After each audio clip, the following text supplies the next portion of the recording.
Welcome, everybody, to the GAMEOLOGY podcast, episode 17, all about narrative. I am one of your hosts, Matthew. And I am Attila Gabriel Brzezinski of Bluish Green Productions.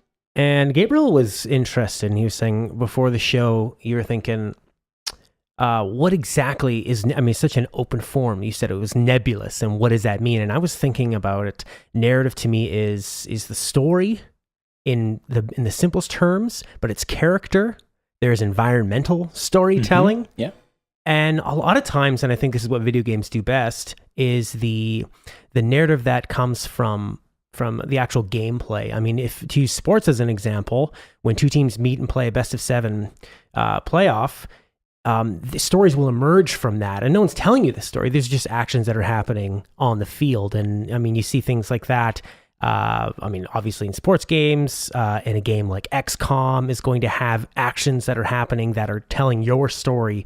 The characters that die in my game are going to be different from the ones in yours. So, Attila, why don't you give me sort of a general overview of what you're thinking for narrative? So in discussing narrative, I mean, you brought up a lot of the points already. Just I wanted to touch upon specifically, how does narrative differ as it's expressed in games from how it's expressed in other mediums? And you really touched upon one of the key things is like the way the player like acts in the game can create a narrative that was not necessarily written from the beginning. And that's because as compared against other forms of medium, games are an interactive medium. So the player's choices are going to have an impact on what's going to happen in the game. That's right. If we look back at sort of the history of the narrative in games when we had Pong and we had Galaga, Space Invaders, everything was very generic. There wasn't even a name of your ship or who the enemies were really. You didn't look into it. It was more just objects on the screen that vaguely resembled ships or aliens, and it was about shooting them before they shot you. I think where it really started coming out was with Donkey Kong. Donkey Kong was a villain with a name and a personality. He stole a princess, and Jumpman, later to be called Mario, was out there to get him. And we started seeing some storytelling emerge there. It was much like the guy in the black hat taking a damsel in distress and tying her to, a railroad track.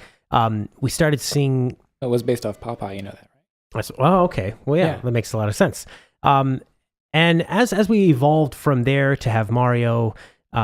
Super Mario Brothers, same sort of concept, but fleshing it out a bit more, and Zelda having a bit more story involved. But you look at Zelda, and it was, even though it was a very, very large game, and there was a lot to do, and there was a little bit of text here and there, it was still mainly made up of your feeling like you're on an adventure. The story was, to find these three pieces and put them together, or how many pieces, but a lot of it had to do with more of your adventures in a dungeon or throughout. Like how much of the game story was told in the manual versus how much of it the story was like actually in the game. That's right. And like technology has had a huge part to do with it. Whereas just like you mentioned perfectly with that 8-bit, 16-bit era, even a lot of it was told in these manuals. And then when CDs started coming out, there was so much more room. I mean, you went from having just a few megabytes on a small cartridge to 680 megabytes on a CD. And you saw game makers, how do we fill up the space?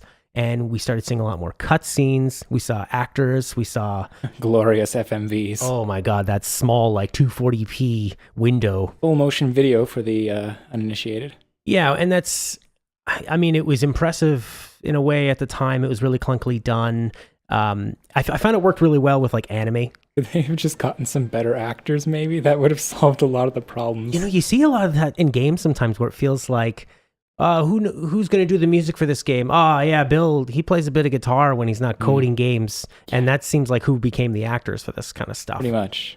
And now you see, I'm just going through Sleeping Dogs and they have Emma Stone on the cast. Grand Theft Auto for the longest time has been having some really like big names, as well as, your typical voice actors. So, I want to talk about environmental storytelling. And I think Metroid was a really great example of that because it used the color palette. It used one text blurb at the beginning to set up the story, and then it let you discover it for yourself. And even the gameplay of you figure it out yourself is part of the storytelling, because I think to me that contributes, like, you're alone. You're in this by yourself. The heroine, Samus, is masked. They say that that's a better way to project yourself onto the character. And even just it had a unified theme in terms of its sound effects, music, enemies. Everything was just telling that story of saying, you're alone. This is an alien place, beeps and boops. And I think that was the first step that we saw in environmental storytelling. Yeah, I mean, the main thing is like the fact that you encountered no friendly characters in the world. You felt it like was a very alien place, a very hostile place. Little things that like come alive and start to attack you. You were really felt isolated, and that was like one of the main feelings that they were going for. And you know, we have some more like modern examples. I know BioShock is a game that's really big on the environmental storytelling. You know, seeing this a city that was once grand has now become decrepit and destroyed, but the like little bits of philosophy remain like strung up on the walls of the famous founder Andrew Ryan and his ideas on objectivism, and a lot of like sort of bits of dialogue that trigger as you walk past certain areas. That like fire off a little bit of audio that was pre-recorded in the game, and you know, it tells a little bit of the story, explains the context of some new horrible thing that's gone wrong in that world. Yeah, those audio logs, they can definitely be overused and abused, but the one thing I really like about them in terms of storytelling is that they don't force you to stop playing and watch a little movie. And I think that was one of the greatest advancements in Metal Gear Solid 5 was that from Metal Gear Solid 4, which many criticize as more watching than playing, 30-minute cutscenes, which is a little bit excessive. But with Metal Gear Solid 5, a lot of it was told through audio only, these little tape cassettes that you would pick up, and in an open world sandbox game, not losing the momentum, I think was pretty smart. I think just in any game in general, not losing the momentum is important. Like, because games are interactive, the player never wants to sit down for an extended period of time and just watch something happen. They want to participate. They want to like make their opinion voiced. I honestly think that if you have two different kinds of cutscenes, one in which the characters are speaking at the player and then the character responds and whatever, and then one in which the player actually has to press a button to advance the dialogue, the one where the player at least has to press the button is actually a bit better just because there's at least some input there. You know, if the player can do a better, there's a better way of doing it, obviously, like giving the player the actual ability to express themselves, like have them insert a line of dialogue in response to what a character said. Even if that just changes one sort of following line of dialogue, like a reactionary line of dialogue to what the character says, it at least feels like you're more acting in the cutscene rather than just watching something happen. Suddenly you go from having a 20-minute cutscene where you're just kind of sitting, twiddling your thumbs, to a scene where you're actually invested in what's happening because you get to express yourself within the narrative of the game. And that doesn't mean we have to go all over the place and have a huge branching storyline. You can have player B say a bunch of things to your character, and then you can respond in a couple different ways, and you can even have the continuing dialogue after that from player B again, or an NPC B, to be the same. It just gives you a different way to react to it, even if you're not actually making any real game virtual world changes.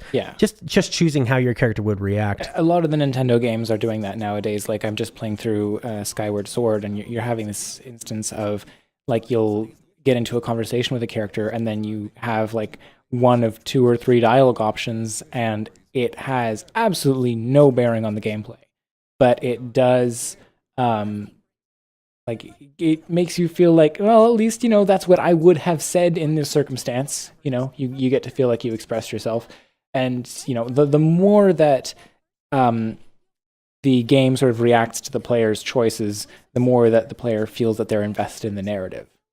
Yeah, and that's something that we've seen with RPGs coming out and something I've seen in the evolution of games is basically putting a bit of story before the action. Metroid had the blurb and then the rest of the game. Then it evolved to having maybe a cutscene in between the action, sort of sandwiching all of that. And I think why a game like Half-Life was so impressive and Portal later on was that the storytelling, you were involved in it, you were choosing who you're going up and talking to, and it was so environmental. The way they use the surround sound of the audio, so if you heard someone talking to you and it was distant, you'd want to walk over and engage, and and do, silly video game things like run around the characters as much as you can. But that balance, I think, is really important. And I think that one of the problems with FMV and using real actors was it was very jarring. Yeah. To see somebody real and then go right back to the game world. So to have that done in game, like Half-Life did, was pretty smart. I think just a lot of people have regarded Valve's use of that sort of, like, they're never quite cutscenes because they never take control away from the player. And I think a lot of people have praised Valve as like, oh, this is the best way of doing like cutscene narrative dialogue conveyance in a game, just because if the player always has control, they always can choose where to look. Now, the funny thing is, it's very true, but you'll notice they do a lot of tricks. A lot of dialogue stabs are stabs, like short lines or whatever, are given to the players as they board an elevator or they're going through a tube or something where they can choose where they want to look, but they effectively don't have any real control. So it feels more immersive, and that's, it's catering to that like feeling of never losing control of the character. But it's never actually sort of, or rather, it's still relying on these moments where the player, you mentioned like running up and like running in circles around the character, where doing that would actually break the narrative. Like they never give the player so much power as they would actually screw something up in the story that they're trying to tell. It's a very controlled story and a very well-written story.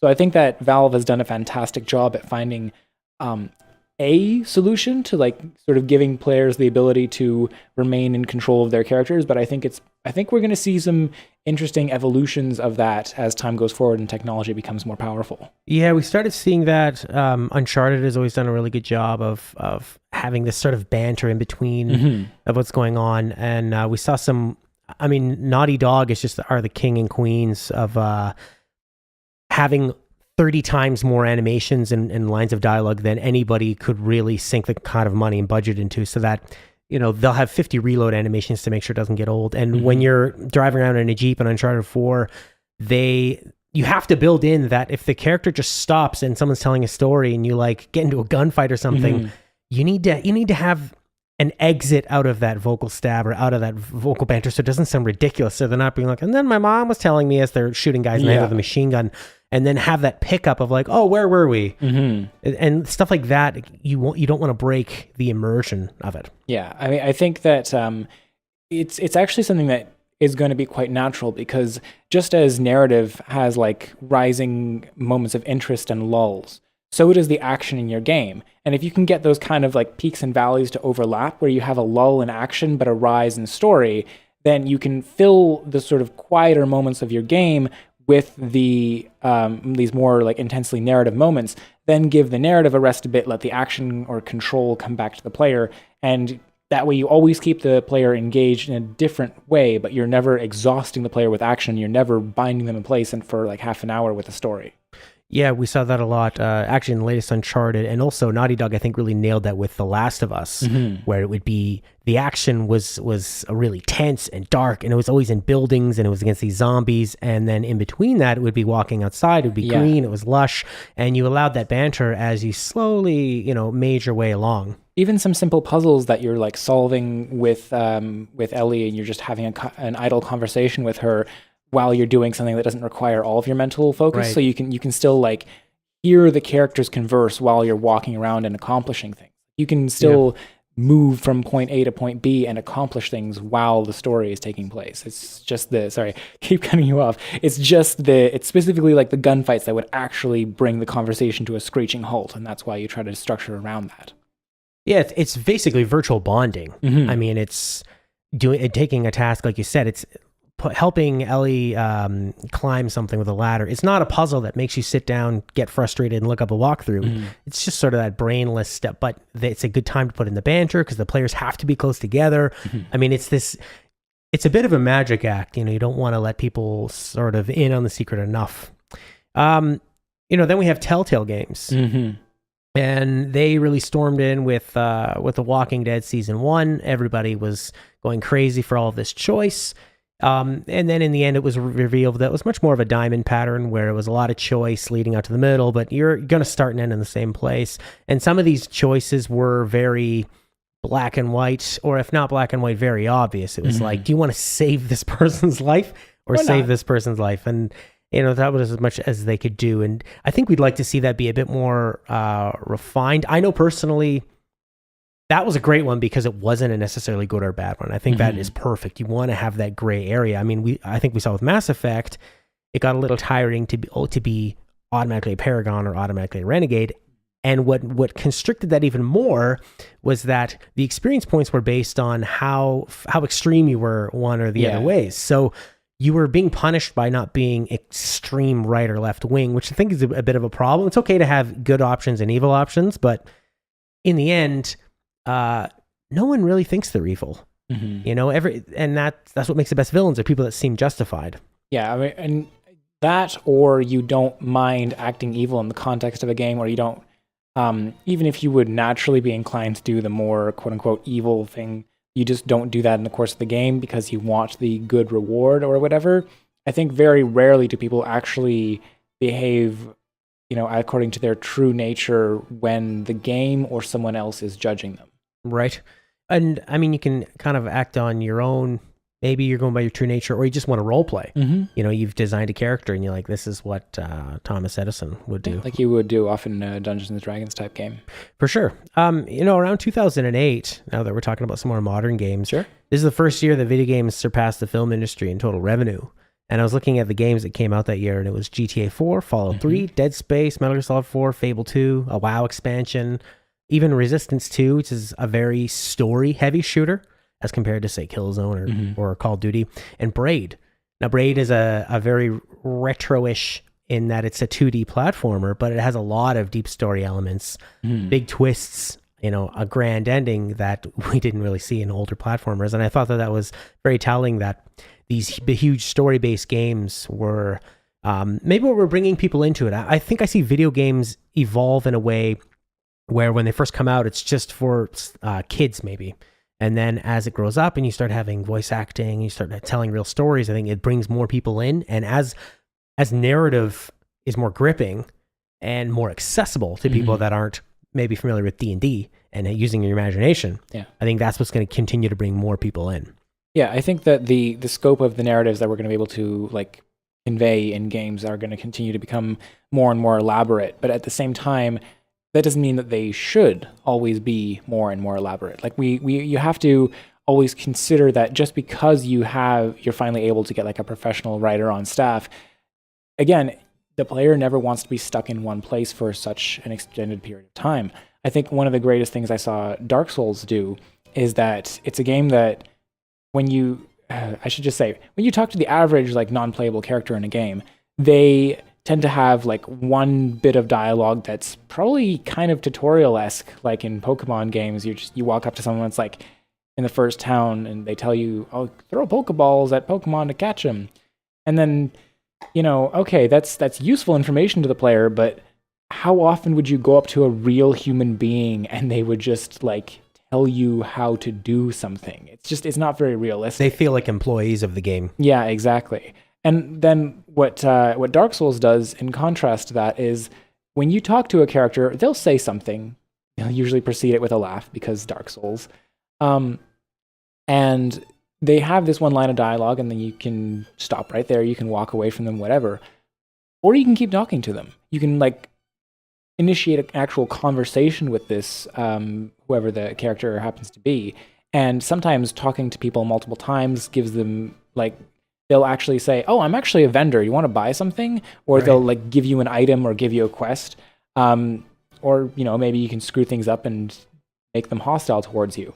But it's just the way that they break that up, I think is really a clever way of doing it, because then if the player becomes interested in the character that they're speaking to, it is their choice to stand there and continue talking to the NPC, the non-playable character, but they can also break away at any time.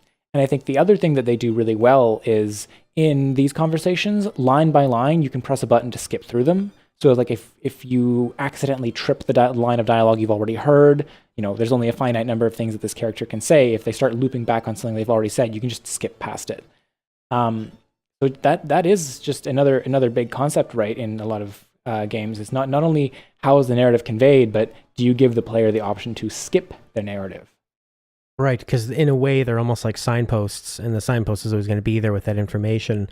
But we'll get to that on the next episode of Meaningful Choice, is that you're sort of gamifying this conversation, and that's what a game needs, is to be engaging. Should I keep going? Oh, look, I just discovered, and that reward you get for figuring out that this guy was actually a store after all. We've seen a huge rise in full-on narrative games. I mean, they're not new. There were text adventures, throughout the 80s and maybe even earlier than that, that were purely zero graphics, and they were only text, and it was like a story, but you had choices, and those choices could give you success or failure, and that's sort of like latched on with games, with the first JRPGs, Final Fantasy, Dragon Heroes, Dragon Quest, and then attaching systems along to that, a lot of text, a lot of reading. But now we're seeing games like Gone Home, Stanley Parable, Beginner's Guide, 80 Days, games that if most games are that gameplay is priority number one, and controlling your character and doing actions, and then stories the second one,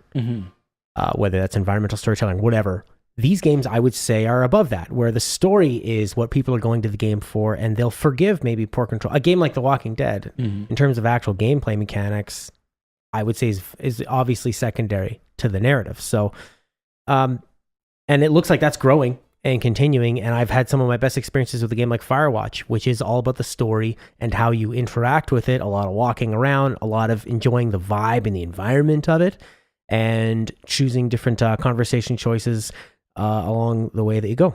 Yeah, I think that like as you sort of break it into those two categories of like games that plays gameplay above story and games that play story above gameplay, I think you're sort of going to naturally run into the problem of like anytime a game that places gameplay over story, as in the case of, let's say, like a Mega Man game, you don't really care about the story, you just want to sort of like skip right to the gameplay.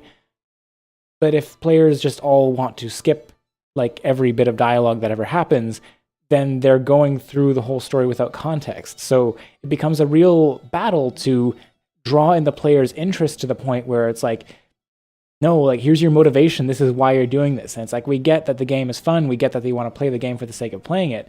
But sometimes these like bits of narrative that happen between the moments of action actually give you context to what you're doing, give you an idea of where you should go next. And it's, like I said, it's a real struggle to keep players enticed enough that they want to participate in the narrative. They don't just want to skip past it and get to the gameplay. I mean, but I'd group Mega Man there with, say, Metroid or Mario in terms... Definitely with Metroid, that it's if Metroid is an atmospheric, dark, environmental storytelling, Mega Man is like summer blockbuster action movie environmental storytelling, where you go to if you're a big fan of Michael Bay movies, you just go and you want to see loud explosions, and like Mega Man is like, it's got a driving soundtrack, you're going to kill bosses, you don't know why, I guess they're evil. I don't even know what year it is. It's in the year 20XX or whatever AD. So I think they can get away with that, but I mean, Mega Man was such a perfect execution of mechanics. Yeah, where they can get away with it for sure. But what I guess what I'm kind of driving at almost is like where a game places gameplay above story, and it's almost like expected that the player is going to skip the story. Do you just not bother telling one? Do you put that in there just so that for like the few people who don't skip it? How much effort do you actually is worth investing in the story that majority of players are actually going to skip?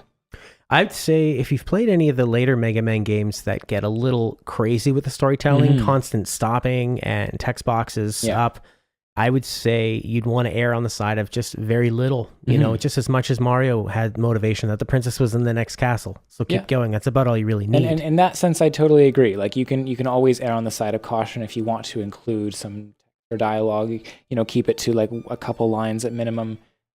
Have things that don't stop the player, have things that don't halt them. Right. Really try to be aware of the fact that the player wants to keep going.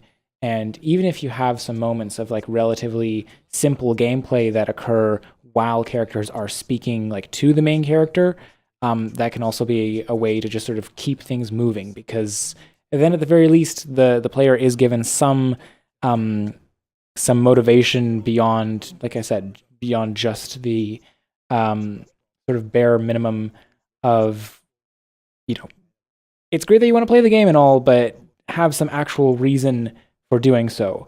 And then just before we wrap up, I just want to look at perhaps one last thing I had written down here, just the idea of the voiceover. Just because that is one thing that, we kind of talked earlier about the audio logs that you pick up, but in terms of like the actual like Bastion, you ever seen like the very famous like narrator in Bastion? Right. Just the way that like they narrate what the character is doing, and then that's sort of matched well with when there's a moment of quiet, then the narrator is giving more story and exposition, versus when there's a lot of action happening, the narrator kind of quiets down or delivers a line after the enemies have died immediately, or like when the player has died or is otherwise incapacitated. They're not the player. I think it's actually one of the issues that's faced in that game is that it can get a bit distracting when you're trying to focus on the gameplay, which is it's a very demanding like execution challenge based game. You're probably just going to tune out the story in some moments. So I think that's one of the kind of inherent problems with having a voiceover which isn't like strictly clamped down to moments of a lull in the game. But again, there are so many interesting narrative challenges in games that it is so specific as to the kind of game you're trying to make, the kind of story you're trying to tell. We can only advise, or I can only advise certain things that, in my opinion, I think are what I would consider to be best practices in terms of never keeping the player locked down for too long, because this is an interactive medium and you need to respect the players want to interact with the game. Well, there you go. Those episode 17 on narrative. You can listen to this on iTunes, audio versions. It's called Gameology. You can check it out on YouTube at the 90s Kid YouTube channel. It's also called Gameology there. You can find me on Twitter at GameThinkTalk. And Attila? You can follow me on Twitter at BlueScreenPro, or check out my website where I post my extended thoughts on every week's show. You can also read my articles on Gamasutra, or if you'd like to submit comments or questions you would like to have read out or answered on the show, you can do that also on my website at bluishscreenproductions.com. Thanks for listening. Bye-bye.